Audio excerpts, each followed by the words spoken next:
ಇದೆಲ್ಲದರ ನಡುವೆ ರಾಜ್ಯ ರಾಜಕಾರಣದಲ್ಲಿ ದಿನಕ್ಕೊಂದು ಟ್ವಿಸ್ಟ್ ಅಂಡ್ ಟರ್ನ್ಗಳು ಸಿಗ್ತಾ ಇದೆ. ಸತೀಶ್ ಜಾರಕಿಹೊಳಿ ಡಿಕೆಶಿ ಭೇಟಿ ಸಂಚಲನ ಸೃಷ್ಟಿಸ್ತಾ ಇದೆ.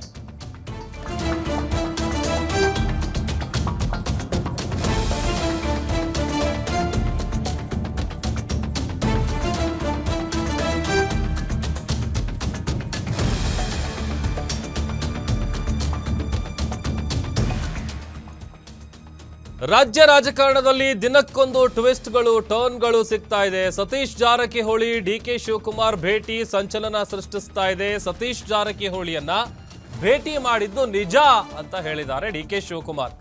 ರಾತ್ರಿ ಯಾವುದೋ ಒಂದು ಮದುವೆಯಲ್ಲಿ ಸೇರಿದ್ವಿ, ಅಲ್ಲಿ ಪಕ್ಷ ಹಾಗೂ ರಾಜ್ಯದ ವಿಚಾರಗಳ ಬಗ್ಗೆ ಮಾತಾಡಿದೀವಿ, ಎಲ್ಲರೂ ನಮ್ಮನ್ನ ವೈರಿಗಳ ರೀತಿ ಲೆಕ್ಕ ಹಾಕ್ತಿರಲ್ಲ ಅಂತ ಹೇಳಿದ್ದಾರೆ ಡಿಕೆಶಿ. ರಾಜಕಾರಣದಲ್ಲಿ ಬಾಂಧವ್ಯ, ನೆಂಟಸ್ತನ, ಸ್ನೇಹ ಇದೆಲ್ಲವೂ ಕೂಡ ಇದ್ದೇ ಇರುತ್ತೆ. ಪವರ್ ಶೇರಿಂಗ್ ವೇಳೆ ನೆಂಟಸ್ತನ ಮಾತಾಡಿದ್ದಾರೆ ಡಿಕೆ ಶಿವಕುಮಾರ್. ಅದು ಸಾಕಷ್ಟು ಕುತೂಹಲಕ್ಕೆ ಕಾರಣ ಆಗ್ತಾ ಇದೆ. ಈಗ ಆಲ್ರೆಡಿ ಒಂದು ಬಾರಿ ಭೇಟಿ ಆಗಿದ್ರು ಸತೀಶ್ ಜಾರಕಿಹೊಳಿ ಅವ್ರ ಜೊತೆ, ಒಂದಷ್ಟು ವಿಚಾರಗಳ ಬಗ್ಗೆ ಮಾತನಾಡಿದ್ರು. ನನಗೆ ಸಪೋರ್ಟ್ ಮಾಡಿ, ಹೇಗಾದರೂ ಮಾಡಿ CM ಆಗ್ತೀನಿ ಅಂತೇಳಿ ಆ ವಿಚಾರವಾಗಿ ಮಾತನಾಡಿದ್ರು. ಈಗ ಎಗೇನ್ ನಿನ್ನೆ ಮೀಟ್ ಆಗಿರುವಂಥ ವಿಚಾರ ಏನಿದೆ ಅದು ಕೂಡ ಸಾಕಷ್ಟು ಸಂಚಲನಕ್ಕೆ ಕಾರಣ ಆಗ್ತಾ ಇದೆ. ನಾನು ಸತೀಶ್ ಯಾರು ಕೊಲೀಗ್ಸ್ ರೀ.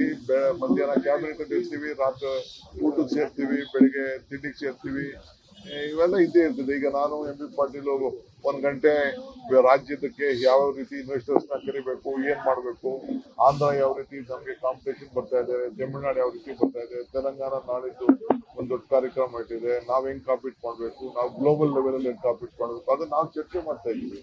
ನಮ್ ರಾಜ್ಯದ ಹಿತಕ್ಕೆ ಕಂಪ್ಲೀಟ್ ಖಂಡಿತ ನಾನು ಸತೀಶ್ ಸೇರಿದ್ದೀವಿ. ಎಲ್ಲ ರಾತ್ರಿ ಯಾವ್ದೋ ಒಂದು ಮದುವೆಯಲ್ಲಿ ನಾವೆಲ್ಲ ಸೇರ್ಕೊಂಡು ಕೆಲವು ವಿಚಾರಗಳು, ರಾಜ್ಯದ ಪಕ್ಷದ ವಿಚಾರ ಮಾತಾಡ್ತಾ ಇರ್ತೀವಿ.